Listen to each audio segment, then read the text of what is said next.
तर मुख्यमंत्र्यांच्या वर्षा बंगल्यावर लष्कर नागरी सुरक्षेसंदर्भातली महत्त्वाची समन्वय समितीची बैठक थोड्याच वेळात आयोजित करण्यात आलेली आहे। बैठकीला थोड्याच वेळात सुरुवात होणार आहे। राज्याचे नागरी संरक्षण संचालक सुद्धा या बैठकीला हजर राहणार आहेत।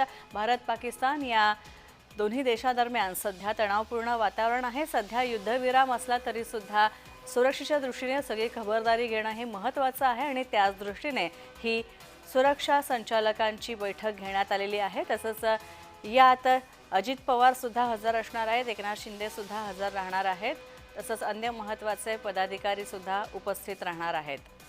आपण पाहतोय नागरी सुरक्षेच्या संदर्भात हा महत्त्वाची बैठक आहे। तर शुभम उमाळे आमचे प्रतिनिधी यावेळी आमच्यासोबत जोडले गेलेले आहेत। थेट जाऊयात शुभम, ही नागरी सुरक्षा समितीची बैठक आहे।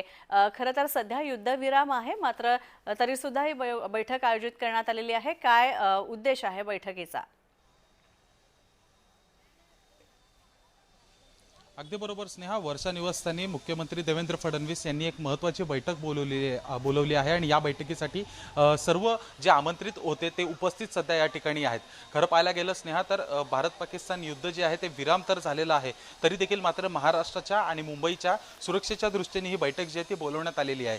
मागील ज्या दिवसात जो काही यंत्रणा अलर्ट मोडवर होत्यात, मुंबई पोलीस असेल किंवा तिन्ही सैन्य दल असतील, त्याबद्दलचा देखील आढावा घेतला जाईल। काही अशा हालचाली देखील झालेल्या आहेत ज्याच्याबद्दल आपल्यापर्यंत माहिती नाही, त्याची माहिती देखील मुख्यमंत्री यांच्यापर्यंत देण्यात येईल आणि सोबतच अजून पुढे अलर्टवर कसं राहायचं आहे, कशा पद्धतीने अलर्टवर राहायचं आहे त्याबद्दल देखील जो आहे आढावा जो आहे तो मुख्यमंत्री फडणवीस यांच्या अध्यक्षतेखाली सध्या या ठिकाणी चर्चेला येणार आहे। खरं पाहायला गेलं स्नेहा तर नौसेना अधिकारी दिनेश त्रिपाठी, पोलीस महासंचालक रश्मी शुक्ला आणि मुंबई पोलीस आयुक्त देवेन भारती हे सध्या उपस्थित आहेत आणि अनेक तिन्ही दलाचे प्रमुख अधिकारी जे आहेत महाराष्ट्राचे ते या ठिकाणी सध्या उपस्थित आहेत। स्नेहा, धन्यवाद या सगळ्या माहितीबद्दल।